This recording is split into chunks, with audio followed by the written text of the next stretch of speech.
Fa naloatra fiara tsy mataho-dalana iray ho an'ny faritra Anosy ny vahoaka Amerikanina tamin'ny alala masoa Amerikanina miasa eto Madagasikara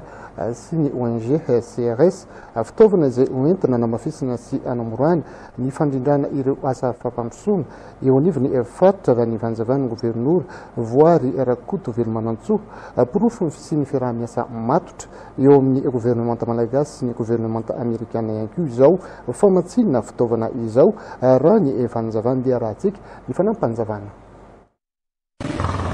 Mbola mitovy izy io, mitovy foana zany izy io ary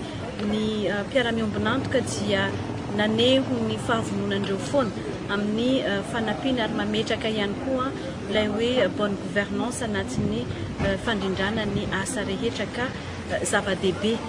ho antsika izay raha zay ary isaorana mitovy foana ny asantsika dia fisaorana ihany koa natolotra ny fitondram-panjakana satria anisan'ny marika anankiray ny fanohana ny gouvernemanta amerikanina niaraka amin'ny gouvernemanta malagasy ilay zavatra teo ka ny zava-dehibe amintsika dia hoe mitovy foana ny asa fampandrosoana satria ilay Madagasikara tsy maintsy mandroso fa faritra Anosy koa tsy maintsy mandroso